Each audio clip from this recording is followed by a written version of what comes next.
yang sesuai dengan prinsip pembelajaran mendalam itu.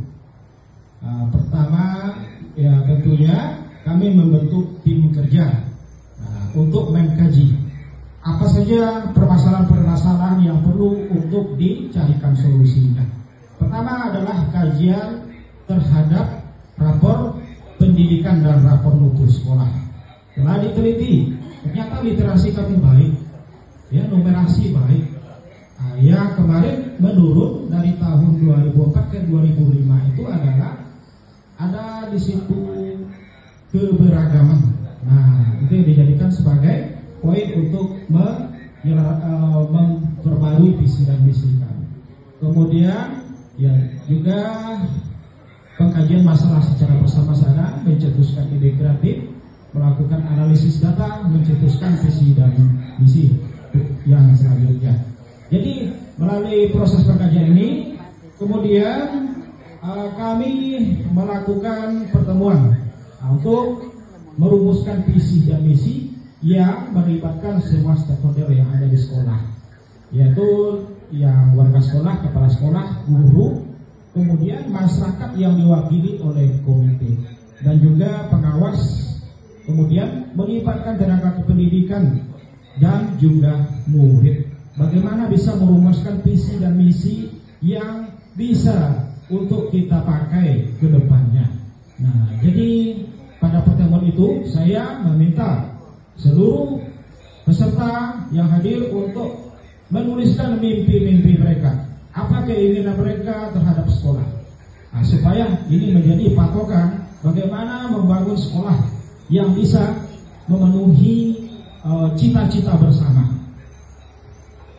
Setelah mimpi-mimpi itu saya jaring, nah kemudian disatukan hasilnya, yaitu visi dan misi visi SMA Negeri 1 Inuma.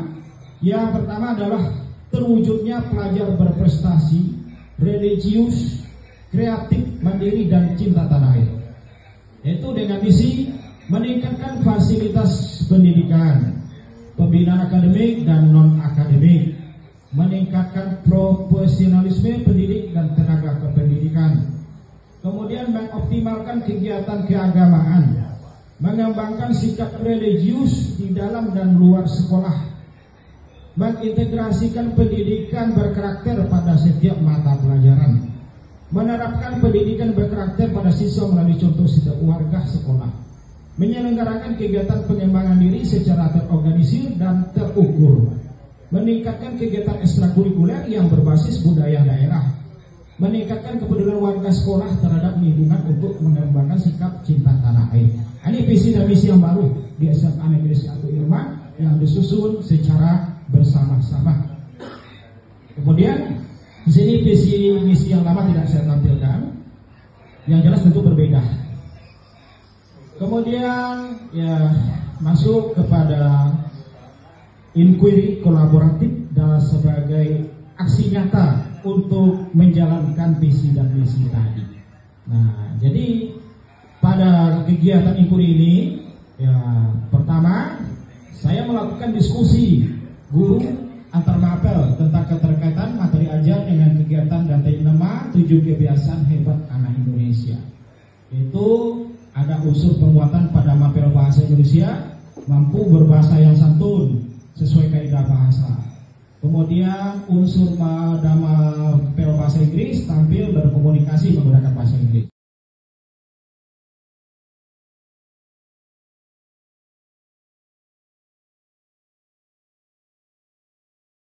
Kepada kepala sekolah.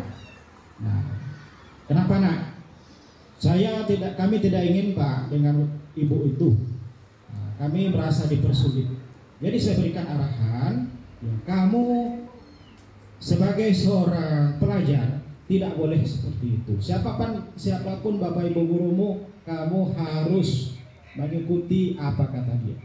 Artinya tunjukkan sikap hormat. Nah, karena kita mendidik tentu kita tidak membelah anak didik.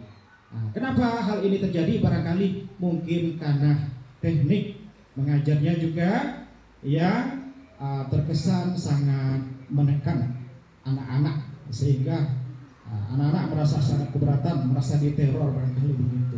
Nah, ini itu bertentangan dengan prinsip pembelajaran mendalam.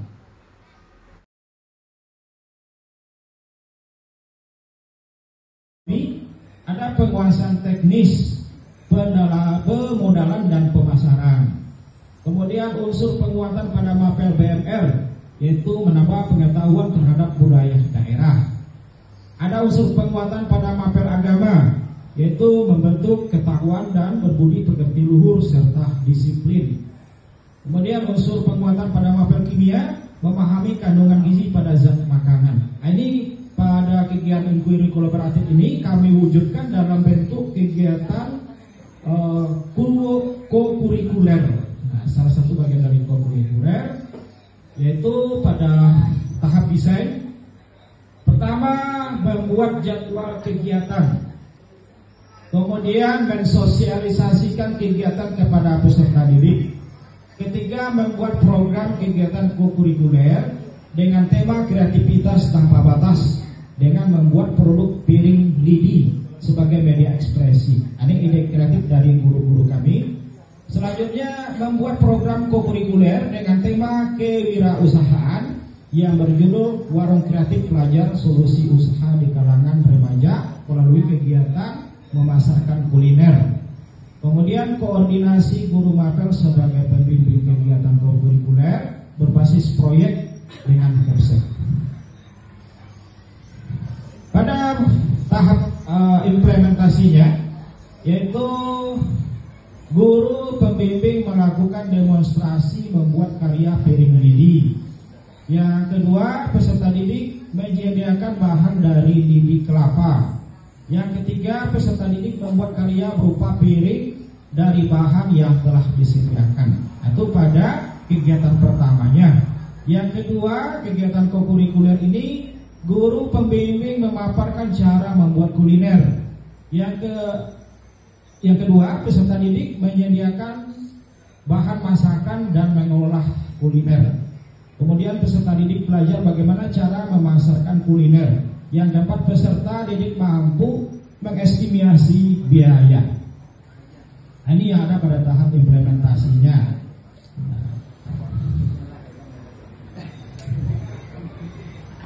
Ini dokumentasi kami kegiatan co-kurikuler di sekolah Bapak Ibu, hasil kolaboratif antara guru mapel. Ya, Pak. Kemudian